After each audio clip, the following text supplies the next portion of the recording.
மஞ்சரிய puncture ஆக்கிட்டார் முத்து. அதாங்க உண்மை. மஞ்சரி மூஞ்சியே இல்ல, கிட்டத்தட்ட என்ன பேசுறதுனே தெரியாம பதபதப்பாகி டென்ஷன் ஆகி பதட்டமாகி அது ஒரு மாதிரி அழுக ஆரம்பிச்சிருச்சு. கடைசியா முத்து வீழ்த்துறதுக்கு ஒரே ஒரு பாயிண்ட் தாங்க இருக்குது. அது ரொம்ப சீக்ரெட்டான ஒரு விஷயம். எத்தனை பேர் நோட் பண்ணியிருப்பீங்கன்னு தெரியல.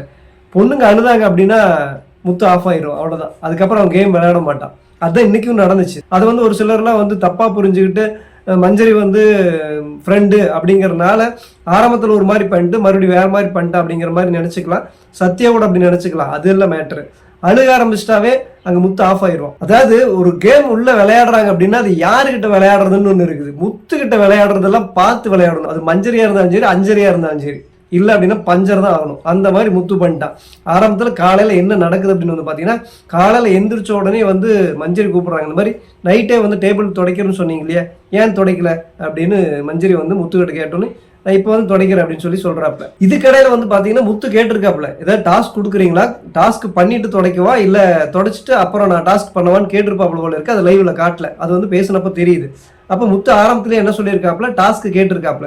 இவங்க என்ன சொல்லியிருக்காங்களா, துடைங்க, துடைச்சதுக்கு அப்புறம் டாஸ்க் கொடுக்குறேன் அப்படின்னு சொல்லிட்டாங்க. இப்ப துடைக்கவே வந்து பாத்தீங்க அப்படின்னா இவங்க பத்தி அப்படியே ஈஸியா தெரிஞ்சுக்கிறாரு. இங்கதான் முத்துவுடைய அந்த புத்திசாலித்தனத்தையும் ஒரு பவரான ஒரு கேம் பிளே பண்ணக்கூடிய ஒரு சூப்பரான ஒரு பிளேயர் அப்படிங்கிறதையும் தெரிஞ்சுக்கணும். ஏன்னா அவர் அங்கேயே முடிவு பண்றாரு, இங்க இருக்கிற பொண்ணுங்கள்லாம் என்ன பண்ண போறாங்க, ஏன்னா ரூல்ஸ் மாறிடுச்சு, பவர்ஃபுல்லாவே பெண்ணுங்களுக்கு போயிடுச்சு. இப்போ இந்த பெண்கள்லாம் எப்படி இருக்காங்க, எந்த மாதிரி பண்றாங்க அப்படிங்கிறது, எவ்வளோ லூஸ் ஸ்டாக் விடுறாங்க, எவ்வளோ மிஸ்டேக் இருக்குது அப்படிங்கிறத அவர் அப்படியே டேபிள் தொடச்சிக்கிட்டே நோட் பண்றாரு. எல்லாம் பேச்சு கொடுத்துக்கிட்டே நோட் பண்றாரு. நோட் பண்றது மட்டும் இல்லாம இவங்களெல்லாம் அப்படி லைட்டா தூண்டியும் விடுறாரு. இது வந்து நக்கல் பண்றதா எடுத்துக்க கூடாது, லைட்டா தூண்டி விடுறாரு. தூண்டினாதானே தெரியும் அவங்களுக்குள்ள என்ன இருக்குது அப்படிங்கிறது. இது வந்து எப்படி சௌந்தர்யா கிட்ட தூண்டி விடுறாரு, தர்ஷிகா கிட்ட தூண்டி விடுறாரு, மஞ்சரி கிட்ட தூண்டி விடுறாரு. அப்படியே லைட்டா என்ன கேமுக்கு எப்படி என்ன பண்றது அப்படின்னு பேசிட்டே இருக்கிறப்ப டாஸ்க் கொடுங்க அப்படின்னு இன்ட்ரெஸ்டா கொடுங்க, இவங்களுக்கு டாஸ்க் கொடுக்கறதுக்கு பயங்கரமா யோசிக்கிறாங்க, இப்படிலாம் பேசிட்டு இருந்தாரு. அதை விட ரொம்ப ரொம்ப முக்கியம், யார் கிச்சன் இன்சார்ஜ், யார் எனக்கு டாஸ்க் கொடுப்பாங்க அப்படின்னு கேட்குறப்போ கிச்சன் இன்சார்ஜ்ன்னு நாங்கள் முடிவு பண்ணலை, அது இன்னும் இது இருக்குது அப்படின்னு சொல்றாங்க. அப்போ எனக்கு யார் டாஸ்க் கொடுப்பீங்க அப்படின்னா நான் தான் கொடுப்பேன் அப்படின்னு சொல்லி மஞ்சரிக்கு சொல்றாங்க. மஞ்சரி நீங்க என்னவா இருக்கீங்க அப்படின்னா நான் எதுவும் இல்லை. அப்போ எதுவுமே இல்லாமல் நீங்க எனக்கு எதுக்கு டாஸ்க் கொடுக்குறீங்க அப்படின்னா இது எங்க வீடு, எங்களுக்கு பவர் இருக்குது, நாங்கள் கொடுப்போம், நான் தான் கொடுப்பேன் அப்படின்னு சொல்றாங்க. சரி கொடுத்தா சரி பரவாயில்ல நான் பண்றேன் அப்படிங்கிற மாதிரி சொல்றாங்க. ஆனா மஞ்சரி வந்து இதுல டாஸ்க் கொடுக்கறதுக்கு எந்த இதுவுமே இல்லை. அதுல இன்னும் மேலும் தெளிவா சொல்றாரு முத்து, உங்களுக்கு ஏதாவது ரூல்ஸ் இருக்கா அப்படின்னா அது நாங்கள் புதுசா ரூல்ஸ் போட்டிருக்கோம். ஏன்னா கிச்சன் இன்சார்ஜ் தான் இது வரைக்கும் டாஸ்க் கொடுத்துட்டு இருந்தாங்க, இப்போ நீங்க வந்து ஏன் கொடுக்குறீங்க அப்படின்னு கேட்குறப்போ நாங்கள் புதுசாக ரூல்ஸ் போட்டிருக்கோம் அப்படின்னு சொல்லி மஞ்சரி சொல்றாங்க.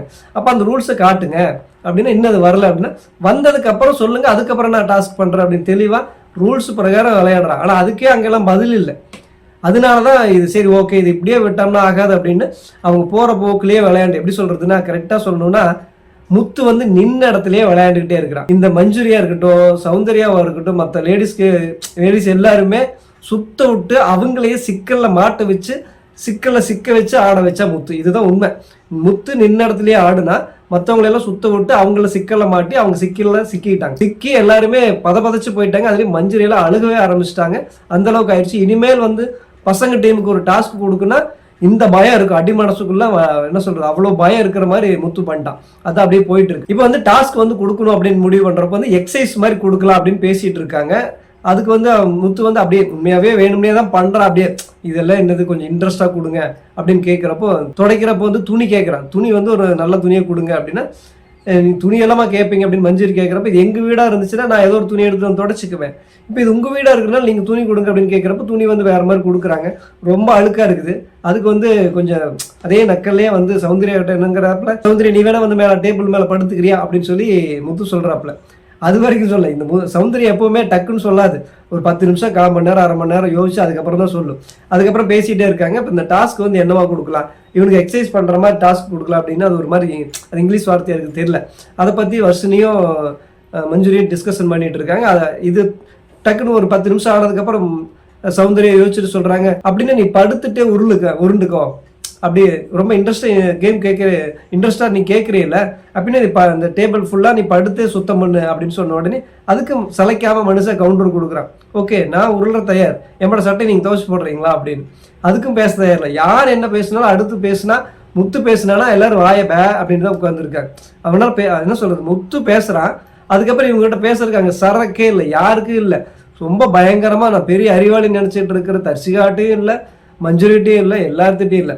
இப்போ வந்து டாஸ்க் கொடுக்குறாங்க, அதாவது 5 வகையான எக்ஸசைஸ், ஒவ்வொன்றுலேயும் 3 செட்டு 30 கவுண்டு இப்படி சொல்கிறாங்க. இது வந்து ஒரு செட்டாக போடணும் அப்படின்னு ஆரம்பத்தில் சொல்லிட்டு இவன் வந்து ரொம்ப ஓவராக பேசுகிறான், அதனால 3 செட்டாக கொடுத்துடலாம் அப்படின்னா கிட்டத்தட்ட 450 வருதுங்க ஒரு செட்டுக்கு. வந்து இப்போ ஒரு செட் ஒரு எக்ஸசைஸுக்கு 30 கவுண்டில் 3 தடவை பண்ணணும் அப்படின்னாவே ஒரு செட்டுக்கு ஒரு எக்ஸசைஸ்லேயே 90x3 அப்படி அந்த மாதிரி பண்ணணும். கிட்டத்தட்ட 450 அப்படின்னு சொல்லிட்டு போயிடுது.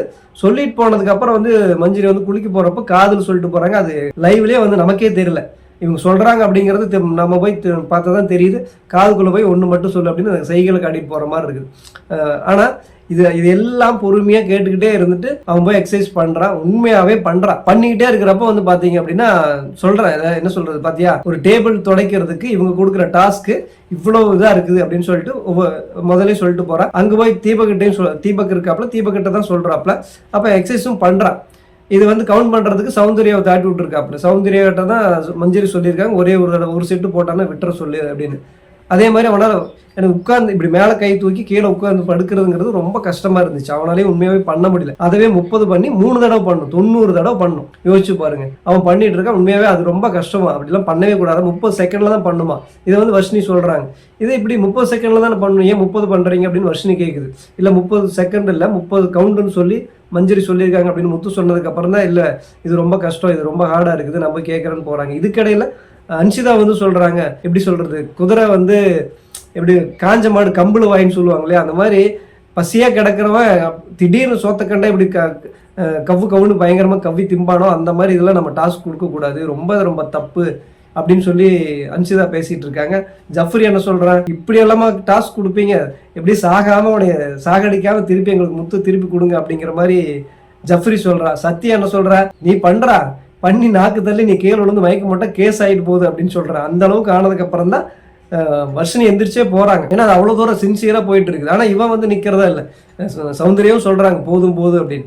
அப்போ இவங்களுக்கெல்லாம் எப்படி புரிய வைக்கிறது, இதே ரூல்ஸுக்குள்ளே இவங்ககிட்ட பண்ணி கரெக்டாக பண்ணாதான்னு புரியும் அப்படின்னா அவன் சலிக்காமல் பண்ணுறான். அவன் டாஸ்க்கு செய்ய மாட்டான்னு சொல்லவே இல்லை எங்கேயும். அதே மாதிரி யாருக்கிட்டையும் இவன் கம்ப்ளைண்ட்டும் பண்ணல. ஒரு தகவல் சொல்கிறான், ஒரு டேபிள் துடைக்கிறதுக்கு பசங்க டீமுக்கிட்ட அவன் சொல்லி தான் ஆகணும். டேபிள் துடைக்கிறதுக்கு இப்படி ஒரு பனிஷ்மெண்ட் கொடுக்குறாங்கண்ணா அப்படின்னு சொல்லி தீபக்கிட்ட தான் சொன்னான். அப்புறம் அது சத்யா வந்து கேட்குறப்ப சத்யாகிட்டையும் சொன்னான். மற்றபடி யார்கிட்டையும் இவன் கம்ப்ளைண்ட் எல்லாம் பண்ணல. இப்போ போய் மஞ்சரி கிட்ட போய் சொல்கிறப்ப இவன் எதுக்கு இப்படி பண்ணுறான், டேய் முத்து நீ வேணும்னே ஓவராக பண்ணிட்டு இருக்கடா அப்படிங்கிற மாதிரி பண்ணுறப்போ இது அப்படியே கொஞ்சம் பெருசாகுது. அவங்க பொண்ணுங்களுக்குள்ளேயே வந்து இதாகுது, இந்த மாதிரி தப்பு இப்படிலாம் கொடுக்கக்கூடாது, ஓவராக கொடுக்குறீங்க அப்படின்னு ஆனந்தியும் பேசுகிறாங்க, ஜாக்லினும் பேசுகிறாங்க. இதுக்கப்புறம் கேப்டன் வந்து பொறுமையாக நின்று கேட்டுட்டு இருக்கான். அது வரைக்கும் அவன் தலையே இடலை. ஆனால் என்ன சொல்கிறது, ரொம்ப அதிகாரம் இருக்குதுங்கிற தோரணை வந்து மஞ்சரிட்டு பார்க்க முடியுது. உண்மையாகவே வந்து அது அதிகாரம் இருந்தால் என்னெல்லாம் பண்ணுவாங்க அப்படிங்கிறது கண் கூட தெரிகிற மாதிரி தான் இருந்துச்சு. அதை வந்து நோட் பண்ணி ஒரு இடம் முத்துவே சொல்லிட்டு போனாங்க, அதிகாரம் இருந்து இவங்கெல்லாம் என்ன பண்ணுவாங்கன்னு பண்ணுறாங்க பாருங்க அப்படின்னு சொல்லிட்டு போவா. அதே தான் பண்ணுச்சு. உண்மையாகவே மஞ்சுரியெல்லாம் வந்து பார்த்தீங்க அப்படின்னா வெறும் வாய் மட்டும்தான். இங்கே அதெல்லாம் இல்லவே இல்லை, மூளையே இல்லை. ஏன்னா அது மூளை இருந்திருந்ததுன்னா டாஸ்க் கொடுத்து போட்டு அதுக்கு ஒரு ஆளை நியமிச்சுட்டு நீ பார்த்துக்குன்னு சொல்லிட்டு போய் குளிக்கிறதுக்கு போயிருக்க. முதல்ல அதே டாஸ்க்கு கொடுக்கக்கூடாது. டாஸ்க்கு கொடுத்தா அந்த டாஸ்க்கு ஒழுங்காக பண்ணுறாங்களேன்னு பார்க்கணும். இல்லையா அந்த டாஸ்க்கு கொடுக்காம இருக்கணும்.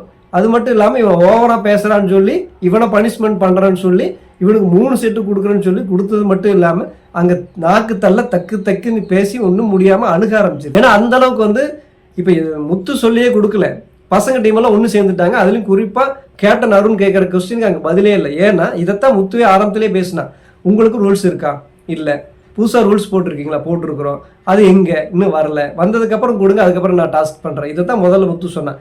இதையே தான் அருண் கேப்டன் சொல்கிறேன், நான் கேப்டன் உங்களுக்கே பவர் இல்லையில, நீங்கள் கொடுக்குறீங்க, இல்லை எனக்கு அதிகாரம் இருக்குது நான் கொடுக்குறேன், உங்களுக்கு அதிகாரம் யார் கொடுத்தாங்க, இல்லை நாங்கள் பசங்க பொண்ணுங்க டீமில் இருக்கிற நாங்களே எடுத்துக்கிட்டோம் அப்படின்னு மஞ்சரி பேசுகிறாங்க. அப்படிலாம் நீங்கள் கொடுக்கக்கூடாது அப்படின்னா இல்லை எங்களுக்கு நான் வந்து இந்த மாதிரி கொஞ்சம் பேசிக்கிட்டே கொஞ்சம் அது இதுன்னு பண்ணிட்டு இருந்தால் அதில் நான் வந்து டிகர் ஆகிட்டு ரொம்ப கோவப்பட்டு நான் கொடுத்துட்டேன் அப்படின்னா நீங்கள் ஒரு பொறுப்பில் இருக்கிறீங்கன்னா கோவப்படக்கூடாது அப்படின்னு அருண் ரொம்ப சூப்பராகவே தெளிவாக தான் சொல்லிட்டு இருக்கா. ஆனாலும் இதுக்கெல்லாம் புரியல. ஒரு லெவலுக்கு மேலே வந்து பார்த்தீங்கன்னா இதனால பேசவே தெரியாமல் இருக்கிறதுனால அழுகாட்சியா பிடிச்சிருச்சு. முத்து நீயா இருக்கிறதுனால தானே நான் கொடுக்க ஆரம்பித்தேன், இல்லை நான் கொடுத்துருக்கவே மாட்டேன் அப்படின்னு சொல்லி பேச ஆரம்பிச்சு, நீ அழுக ஆரம்பிச்சு, நீ முத்து சரி போதும். ஏன்னா முத்துக்கு தான் பொண்ணுங்க அழுதாங்கன்னா அவ்வளோதான், அவன் கேம் ஆட மாட்டான். அதுதான் அங்கே நடந்துச்சு. அது வரைக்கும் அவன் கம்முன்ட்டு இருந்தான். ஏன்னா அவன் வந்து பசங்களுக்காக நின்னா, பசங்களுக்காக செய்ய தயார். பொழுதானாலும் சரி, இன்னைக்கு இந்த ஃபுல்லாக அந்த டாஸ்க் முடிக்கிறதுக்கு தான் நான் ரெடி அப்படின்னு. ஆனால் மஞ்சள் என்ன சொல்கிறாங்கன்னா, இந்த டாஸ்க் உன்னால் செய்ய முடியாதுன்னு எனக்கு தெரியும்டா, ஆனால் நான் கொடுத்தேன், நீ செய்ய மாட்டேன்னு தெரிஞ்சா நான் கொடுத்தேன் அப்படின்னு சொல்கிறப்ப அதுக்கு முத்து சொல்கிறேன், இல்லை நான் செய்வேன், நீங்கள் எப்படி சொல்கிறீங்க செய்ய மாட்டேன்னு அப்படின்னு அவனே சொல்கிறேன். டாஸ்க்கு கொடுத்தா அவன் செய்வான். இதுக்கப்புறம் வந்து பார்த்தீங்கன்னா முத்துவா இருக்கிறனால இந்த மாதிரி நான் சொன்னேன் ஒரு செட்டு அப்படிங்கிற மாதிரி நான் சொல்ல ஆரம்பிச்சு. திருப்பி தீபக்கும் பிடிச்சிட்டேன். முத்துக்கு ஒரு நாயா, அப்போ எங்களுக்குன்னு ஒரு நாயமா அப்படின்னு திருப்பி ஆளாளுக்கு பசங்க டீம் எல்லாம் சேர்ந்ததுக்கப்புறம் பொண்ணுங்கள்லாம் ஆடாடுன்னு ஆடி போய் ஒன்றுமே இல்லை. ஏன்னா கிட்டத்தட்ட அதுக்கு ஒருத்தருக்கும் இங்கே மரங்கள்கிட்ட போய் நின்ன மாதிரி தான் நின்னாங்க. பசங்ககிட்ட எல்லாம் வச்சுக்க கூடாது, அதுலேயும் குறிப்பாக முத்துக்கிட்ட எல்லாம் வச்சுக்க கூடாது. அவெல்லாம் ரூல்ஸ் பிரகாரமாக தெளிவாக ஆடக்கூடிய ஆள். அங்கே வந்து யாரும் எதுக்கும் பண்ணல. ஆனால் மார்க் பண்ணுறீங்க அப்படின்னு கேப்டனை கொஞ்சம் கூட மதிக்காமல் மஞ்சரி அடுத்த கேப்டன் ஆக போகிற மஞ்சரி வந்து பார்த்தீங்கன்னா அடுத்த கேப்டன் அதுதான். அதுவே மதிக்காமல் கேப்டன் மதிக்காமல் பயங்கரமாக பேச ஆரம்பிச்சிருச்சு. அதெல்லாம் கண்ணு பிதுங்கி நின்றுது, வாய் தத்தளிச்சுது, என்ன பேசுறதுனே தெரியல. இது கொடுத்துட்டு காதல் சொல்லி போட்டு ஏதோ வகையில் முத்து வச்சு செய்யணும்னு சொல்லிட்டு போயிடுச்சு. ஆனால் அது மாட்டிக்கிச்சு. அதான் முத்து அழகாக அந்த இடத்துல டேபிள் தொடச்சிக்கிட்டு யாரை எப்படி என்ன பண்ணணும்னு தெளிவாக பிளான் பண்ணி கரெக்டாக விளையாண்டார். ரூல்ஸ் பிரகாரம் கரெக்டாக விளையாண்டா. யாருக்கிட்ட விளையாடணும் அப்படிங்கிறது ஒன்று இருக்குது. அது முத்துக்கிட்டலாம் பார்த்து விளையாடணும். ஆனால் அவங்ககிட்ட நீங்கள் அவங்ககிட்ட வீக்கான ஒரு பாயிண்ட், அவனை அவன் என்ன சொல்கிறது அழுதா அப்படி நீங்கள் பொண்ணுங்க அழுதுட்டீங்க அப்படின்னா அவன் கேம் ஆட மாட்டான். அப்படி தான் இங்கே ஸ்டாப் ஆயிடுச்சு. அதே மாதிரி விஜய் சேதுபதியும் வந்து ஏதோ மட்டம் தட்டுனா அவன் கேம் ஆட மாட்டான். இல்லை அப்படின்னா அவனை ஃப்ரீயாக கேம் ஆட விட்டாங்க அப்படின்னா சூப்பராக சுவாரஸ்யமாக கொண்டுட்டு போவான். பொண்ணுங்களுக்கு பயங்கரமாக பயமுறுத்தி இதுக்கப்புறம் எப்படி டாஸ்க்கு கொடுக்கணும், எப்படி கொடுக்கக்கூடாது, பசங்கள்ட்ட எப்படி நடந்துக்கூடாதுங்கிறத தெளிவாக அவன் புரிய வைக்கிற மாதிரி ரொம்ப சூப்பராக இன்னைக்கு வந்து சூப்பராக ப்ளே பண்ணான். ஒரு கேம் ப்ளே பண்ணுறதுனா இப்படி தான் பண்ணணும். இது வரைக்கும் நடந்ததில் ஒரு கேம் எப்படி ஆடணும் அப்படிங்கிறத முத்து இன்னைக்கு விளையாண்டு காட்டினான். இது யாருக்குமே புரிய மாட்டேங்குது. கண்டிப்பாக பொண்ணுங்க புரிஞ்சிருந்திருப்பாங்க. இதுக்கப்புறம் முத்துக்கிட்ட எப்படி நடந்துக்கணுங்கிறது முத்துக்கிட்ட மட்டும் இல்லை, பசங்ககிட்ட எப்படி நடந்துக்கணும் அப்படிங்கிறது அட்டகாசமாக பாடமாக அவங்கள வச்சு கிளாஸ் எடுத்து முடிச்சுட்டேன் முத்து. அது மட்டும் இல்லாமல் மஞ்சரியை பஞ்சராக்கி முடிச்சுட்டேன் இன்னைக்கு.